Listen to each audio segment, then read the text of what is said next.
Well, President Trump's Department of Justice is bringing down the hammer on domestic terrorists after a wave of vandalism and arson attacks on Tesla properties and cars all across the country designed to try to stop Elon Musk from digging into Democrat fraud. Attorney General Pam Bondi released this powerful message. I've made it clear, if you take part in the wave of domestic terrorism against Tesla properties, we will find you, arrest you, and put you behind bars. Today, I'm proud to announce that the Department of Justice has unsealed federal charges against another Tesla attacker. We've charged Cooper Frederick in the firebombing of a Tesla dealership that occurred on March 7th in Loveland, Colorado. All of these cases are a serious threat to public safety. Therefore, there will be no negotiating. We are seeking 20 years in prison. The crime was committed in Colorado, and thanks to the great investigative work by the FBI, the defendant was arrested in Plano, Texas. Let this be a warning. You can run, but you cannot hide. Justice is coming. Justice is coming. And that Tesla firebomber, well, he might be getting off easy compared to the accused United Healthcare CEO killer. In a statement published today, Attorney General Pam Bondi writes, quote, Luigi Mangione's murder of Brian Thompson, an innocent man and father of 2 young children, was a premeditated, cold-blooded assassination that shocked America. After careful consideration, I have directed federal prosecutors to seek the death penalty in this case as we carry out President Trump's agenda to stop violent crime and make America safe again. So how else should the Trump administration be cracking down on crime? Joining me now to discuss further is Vice President of the Government Accountability Institute, Eric Eggers. Eric, thank you so much for joining the Pulse this evening. I have to tell you, for one, I appreciate the fact that they are being very tough on crime. Hopefully this is sending shockwaves out into the atmosphere all across America. For anybody else that thinks that firebombing Tesla cars or doing any kind of violence like that is appropriate in any way, shape, or form, or even just going to get a slap on the wrist. This isn't Joe Biden's administration nor Barack Obama's. There's a new sheriff in town. What are your thoughts? You took the words right out of my mouth, David, because that's exactly correct. Remember, we're not but 4 years removed from people literally running roughshod in cities all over this country and burning down private businesses, destroying statues, and causing millions of dollars worth of damage. And not only were they not held accountable by any sort of criminal justice system, they were actively bailed out by Kamala Harris and ultimately her vice presidential nominee, Tim Walz. So I think it's about time that you see, we commented often, I think, and David, you and I spoke about it. There was 2 tiers of justice during the Biden administration. They're now getting the second tier. And so, it's about time that people hold people accountable. Remember this, the fact that they're seeking the death penalty in the Luigi Mangione case is a stark contrast to the way the Biden administration, they effectively ended the federal death penalty when they first took office in January of 2021, and then proceeded to commute the sentence of 37 people on death row, on federal death row, at the end of the Biden administration. So it's a fundamentally different approach, and we'd like to think it will yield positive results.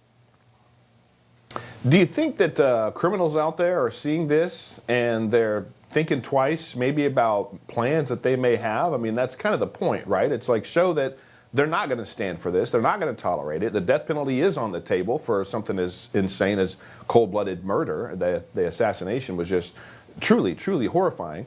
But even the Tesla firebombings, there's people that are scraping with their keys a swastika into other people's cars. They have no idea who these people are. I saw one video of a young man. He's like, I bought this before Elon came out to do what he's doing with Doge. You don't have any idea who I am. And the guy sitting there that got caught, he didn't have anything. He's like, well, he's just backpedaling. But don't you think these people actually know what they're doing when they're doing this kind of mayhem? Yeah, I'm old enough to remember when buying an electric car was actually a sign of progressive values because you cared about the environment and you might worship the altar of climate change. So I think it's highly appropriate that anybody that firebombs a car dealership because of the political affiliation of Elon Musk, that is an act of terrorism. I think it's appropriate for people to declare it as such and give them a 20-year sentence. You heard Pam Bondi say there will be no negotiation. As for the people that just key Teslas, that's obviously also an act of political assault. Maybe they should be forced to watch all 20 hours of Cory Booker's filibuster or something. I'm not sure. Local law enforcement will deal with that. But I do think that, crime doesn't pay. And again, you can't just destroy property. That was something the Biden administration let everyone get away with. The Trump administration is not doing it, and Pam Bondi is the tip of the spear on that. I'm still waiting for them to follow the money. I know some of these people, they've been caught. They've even said they were getting paid. I've seen it on video where protesters standing out in front of buildings are saying they're getting paid. I'm still waiting for the receipts, who's paying who, and then hold them accountable as well. And Eric, I want to get your take on this. While President Trump is protecting Americans from crime, the Democrat media, they're doing something completely different, Eric. They're protecting criminals. This week, the deep state propaganda machine came to the aid of an illegal alien who was deported to El Salvador. They called him a Maryland father and claimed that he was an innocent victim of an administrative error. Well, he might have been a father, but as Press Secretary Caroline Leavitt explains, he was also a violent domestic terrorist. Watch. First of all, the error that you are referring to was a clerical error. It was an administrative error. The administration maintains the position that this individual who was deported to El Salvador and will not be returning to our country was a member of the brutal and vicious MS-13 gang. That is fact number one. Fact number two, we also have credible intelligence proving that this individual was involved in human trafficking. And fact number three, this individual was a member, actually a leader of the brutal MS-13 gang, which this president has designated as a foreign terrorist organization.